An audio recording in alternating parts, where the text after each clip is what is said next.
Hi, this is Roger. Thanks for dropping by. This really is a light level test. I've just told everybody I'm going to do a live broadcast at 6 o'clock in the evening, and I haven't actually checked what sort of light I've got at 6 o'clock in the evening.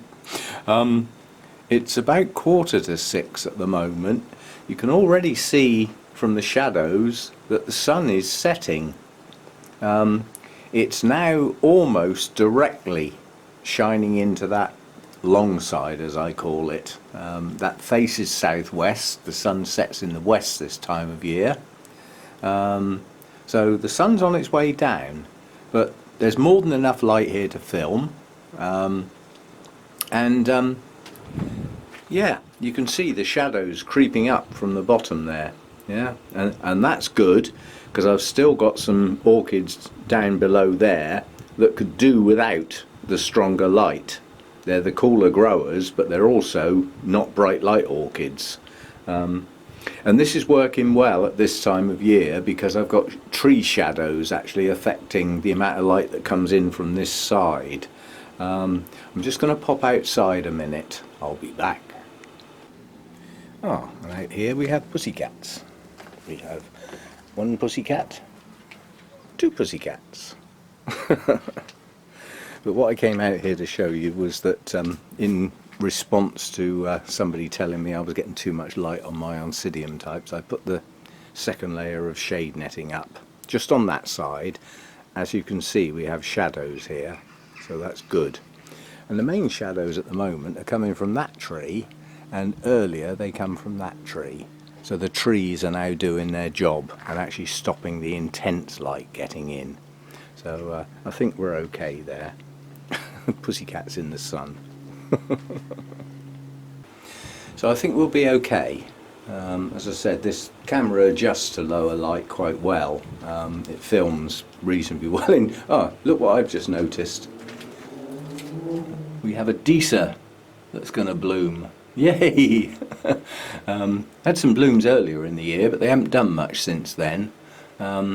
Talking to other people, it's been a bad year for Deesas, and nobody can put their finger on why. It just has. A lot of Deesas that would normally bloom regularly haven't. And nobody's got a good explanation for that at the moment. Anyway, I think we'll be okay for the live broadcast. Plans for the near future. Excuse me. I did a care guide for the Phalaenopsis series. I will do one for the Oncidium series and another one for the Cattleya series, just specifically at the plants involved, although they can be used generally as well. So we've got that to come. We've got some new blooms to come here. Most of you won't remember the last time this plant bloomed. It's a Howiara, or Howiaria, one of those two. Suffering badly in the past, but recently it's picked up. It's blooming on a weak pseudobulb. Well, I'll let it get on with it. But it has a lovely strong new growth coming now, so I think we've managed to recover that one. That one just went down for no apparent reason. And on the light levels for the Oncidium types, this is a normal light level over here because it's shaded by various things, and by the time the bright sun gets along the short side, it's moving at an angle, so it's not coming directly in through the shade netting anymore. It's just a time of year thing. But I think I'm okay with light levels now. This one's still looking good. A little bit of sun on it always adds to the interest, bit of contrast in light levels. That is Oncidium sotoanum. The spikes are pushing on nicely. They're going to take a long time before they come into bloom, I think, but they're on their way, And I've got quite a few Cattleya sheaths that are pushing buds. Things like this one, it's quite handy to have that against the light. You can see the buds in the base of that sheath. And that particular plant's buried up in there somewhere, has got another sheath pushing buds as well, so that's going to have two sets of blooms on. So there are some Cattleyas pushing. My Laelia anceps up there, the spikes are pushing on quite nicely. Got one up here and another one round here, so they're coming on quite nicely. Those will be in bloom in the, well, probably quite distant future, but coming on, that's the main thing. This I forgot what the hell it is now. But the blooms are still looking good, whatever it's called. And it's funny actually how a little bit of dappled light enhances the look of blooms, or it does for me anyway. I mean, those look infinitely better than they do in a nice even light, although in a nice even light you do get to see them better. This thing down here, the Epidendrum nocturnum, or yeah, Epidendrum, now has another large bud on it tucked up in there, so it's having another attempt at blooming. And up here, this cane is starting to extend as well, so we should get a bloom, possibly two at the same time, we shall see. And it has a nice strong new growth pushing up at the base as well, so we've got yet another cane. It's one of those plants that grows well but it's never bloomed well, so we'll have to see what we can do with that. And what else was there? Oh, somebody asked about the Epidendrum hybrid, whoop, fogger's just switched on, that has no name, that I just got at a, where did I get it? Bournemouth Orchid Society. I'm not sure whether it was at an auction or on the, oh, it was on the raffle I think, so I had no choice. And this is it. It lives on the floor, but it's heading for the roof to the best of its ability. This new cane is now well over 1 metre long, and coming alongside it, it's got another cane up here, pushing on, another one down here, and this tatty little bit that we decided to pot because it was worth a try, that's actually growing now. I haven't got a clue what that's ever going to look like if it does decide to bloom, but it's growing well. It's just a very, very tall plant, and it's one of those plants that's probably just going to go because of its inconvenience value, if you see what I mean. Our raffle is geared up to, if your ticket comes up, you have to take something off the table. Doesn't matter what's left, all the junk's left at the end, all the rubbish prizes, but if your ticket comes up, you're not allowed to say, oh, just put it back. You have to take it, otherwise we'd be there all flipping night. So that's how I acquired this thing. I mean, it could end up potentially having absolutely gorgeous blooms, but being a reed stem type encyclia, they're never going to be spectacular enough to warrant the space it takes up, I don't think. So maybe one to go down the line. I may just stick it back on the raffle table. Anyway, so that was that.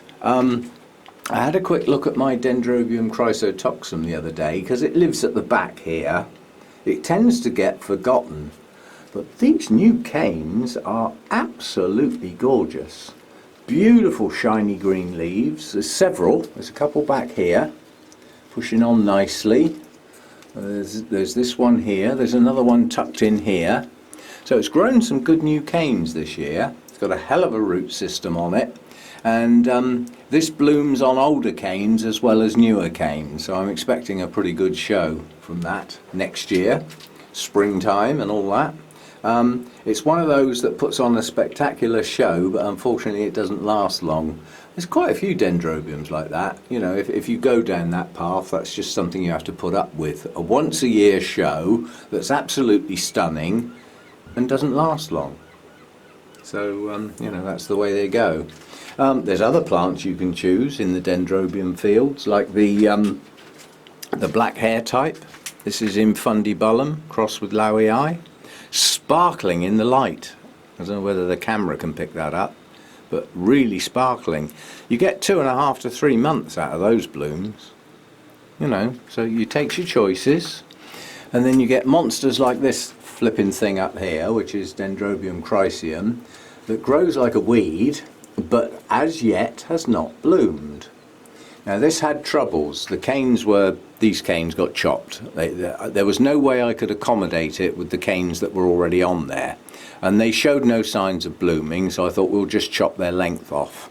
Now this is last year's growth, which was shortened. Effectively it suffered from a change of environment and being mounted and didn't have a good root system, so these canes stopped short. These are still growing. These are still pushing on nicely. Yep, they're all still growing.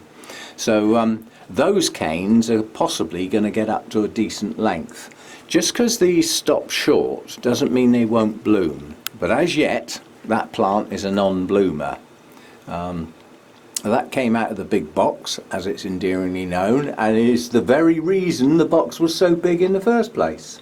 So it's growing well, but as yet no blooms. So we'll see how that goes. The Dendrobium hibiki, it's probably in the shadows because it's back to the light. I'm reasonably certain now that given where this lived, it lived for a while on this corner, which meant that the new growth sticking out there had nothing in the way of the full light coming in. Okay, through shade netting, but nonetheless that strong light. Yeah, and I've got a feeling, if we move back to the cane on the left, which would have been sticking out in that area, that this problem I've got with this is light damage, possibly followed by infection. But light damage causes cell structure failure, which is a physical damage to the leaf structure, and that leaves it open to infections. So I think I may have solved the problem with the hibiki. Now where it is now, it's got its back to the brightest light, and I know it sounds daft, but just that simple piece of timber up there provides a shadow when the sun's high, which it isn't anymore. The sun's getting lower in the sky. So I think we may have solved that. Got no proof. The proof will be that these new growths stay clean and don't get any symptoms. So we shall see how that goes. Anyway, I'm reasonably confident that we've got at least probably about another hour of filmable light, shall we say. So if we start the live broadcast at 6 o'clock as planned, if it goes on too long it might get dark. But the only problem I have got is obviously me being part of the video. I'm going to be backlit. That might be a bonus because my ugly mug will be in the shadows. But anyway, I've given the warning shot. The live broadcast will take place on Sunday. Light levels, you know, suitable, just about. And as a consequence, it may be the last one of the year. So we'll see how that goes. But please, if you've got any requests to look at specific plants, let me know, so that I can dig them out and we don't waste time moving 6 or 7 plants just to get at one. And we'll see how we go. And I'll see you next time. Thanks for dropping by. Bye for now.